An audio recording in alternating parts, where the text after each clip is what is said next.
What if your relationship were to actually fall apart if you called somebody out for idealizing you? A lot of people idealize those that they are intending to have some sort of a relationship with, and this usually ends up being more on the romantic side, right? I've been idealized before, and I've also been devalued, right? Devaluation doesn't always happen, but oftentimes idealizing does, right? And it's fascinating because, you know, when it comes to relationships, a lot of us like to idealize because we like to have these like fantasies about what a person can be like in our lives or what a person is going to be like in our lives. But oftentimes we just idealize because that's how we learned to go about relationships, right? What is idealizing? Idealizing is usually polishing up somebody to be more than who they are, right? What would it look like to call somebody out for idealizing? Well, if they're, polishing you up and they're being like, there's nothing, you know, right or wrong or good or bad about being flirtatious. It's cute energy, right? It's cute, especially when you're, growing to like somebody, right? But like when you idealize somebody, you're usually like, "Oh my God, you're so amazing," this, that, and the other. It's like it's kind of like the that kind of energy of like seeing somebody as more than they are, and oftentimes this has to do with seeing somebody as like more than human, right? You might put somebody on a pedestal. You might see them as beyond human. You might see them as God or something like that. You might see them as a saint, right? Um, and this has happened to me, no names, but it's just fascinating how people can idealize you, right? And then when you don't amount, when you don't add up to their idealization of you, they might devalue you. But again, let's go back to the whole thing of calling somebody out for idealizing you and what it does, or what it could mean and what it does, right? So say for instance, you're being idealized by somebody. They're going all out. Oh my God, you're so amazing. This, that, and the other, right? And if they were to find out something about you that they would probably perceive as negative, you might receive the exact opposite. They might actually devalue you. And that's just very fascinating, right? But if you were to call somebody out for idealizing you and you were to be like, whoa, whoa, whoa, listen, listen, listen, listen.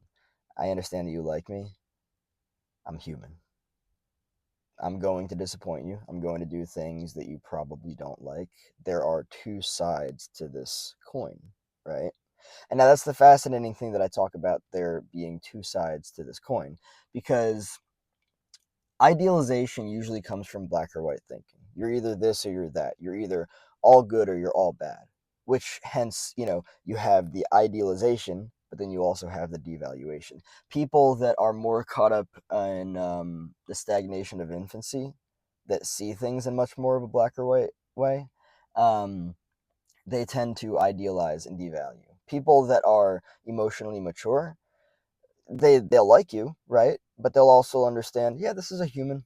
They're going to fuck up. They're going to make mistakes. They're going to be this, that, and the other way, right? And that's just the way that it is, right? Um, but I think personally that it's important to call somebody out if they're idealizing you, because getting that cleared out in the very beginning stages of any relationship can be helpful. But you might also lose the person, right? Because like if they're idealizing you and that's a normal behavior for them based on their emotional maturity, right? They're probably stagnated in infancy or, as a toddler or something like that. Um, they might actually jump ship and leave because they might be like, oh, wait a second, this person isn't actually amazing. They aren't actually beyond human. They aren't actually more than human. We're all just human. We're all just people. But it's the emotional immaturity in people, the black or white thinking in people that leads to idealization. right? You're creating an ideal in your mind for what somebody is and completely neglecting the fucking fact that they're just a human person like everyone else, right? And people that idealize are not going to be like, they're not going to like being called out for idealizing because they're creating this fantasy in their minds of who you are. And they might not even communicate it. They might just, build it up in their mind and everything. But if that's just the way that the person is and you call them out, you can usually expect for things to fall apart. You can usually expect for them to not want to have a relationship with you anymore. Some some people, I'll say many people, um, have a relationship with people because they literally believe that that person is a god. They believe that that person is a saint. They believe that that person is not flawed, that they're perfect, and that's the idealization in place, right? And then when they find out that there's absolutely anything about that person that is flawed, which of course we all have them, um, this is why it's such a fantasy warped shit show.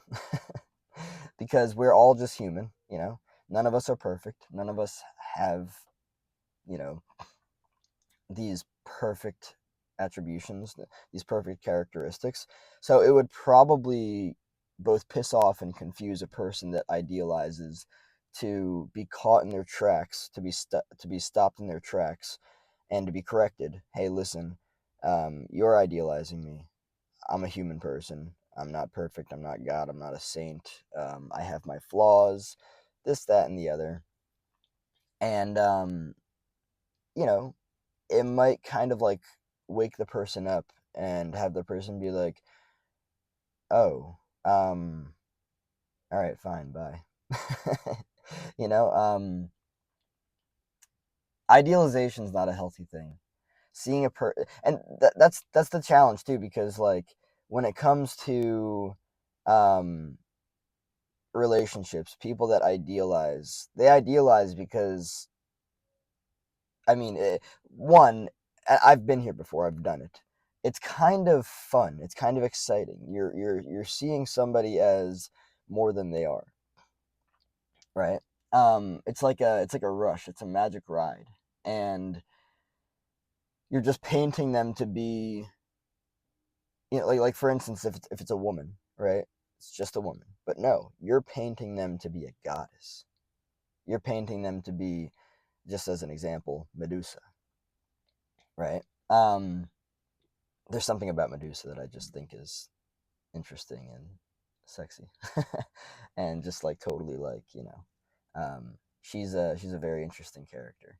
I associate a lot of just very elevated sensual energy with that. Um, so yeah, I mean, like you can call out a person that is idealizing you, and it'd be very interesting to see what happens because they're gonna be confused. They're gonna be like, "So wait, you're not a saint? You're not a god? You're not this, that, and the other, right?" And you'll be like, no, nope, right?"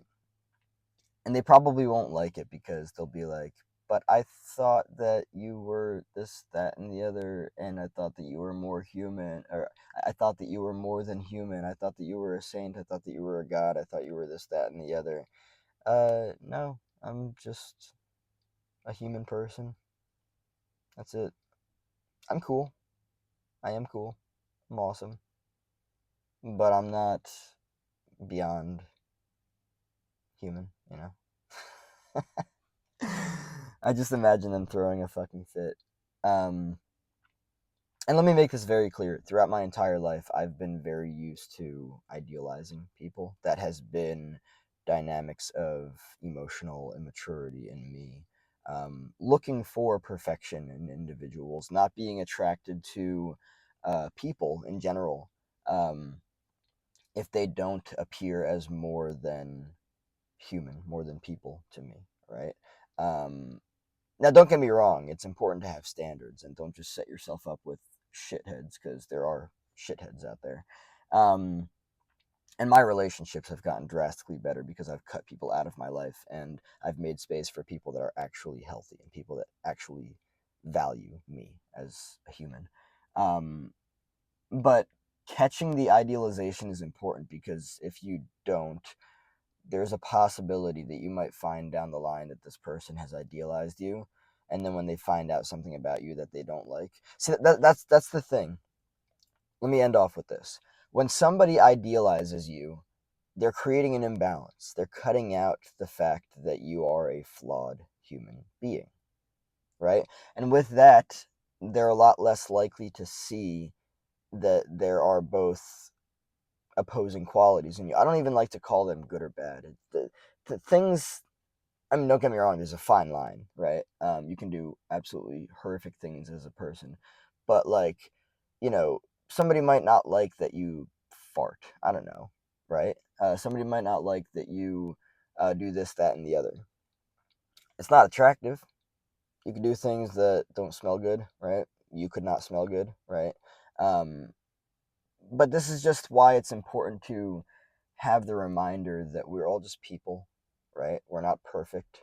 And that's where the idealization, the counterpart of the idealization comes into play, right? If somebody believes that you're perfect, which nobody is, they're idealizing you, right? So if you were to go to them and be like, listen, I'm not perfect. I'm not this Christ-like figure. I'm not this God-like figure that you're painting me out to be in your mind, and it's gonna fuck you up if you keep doing it.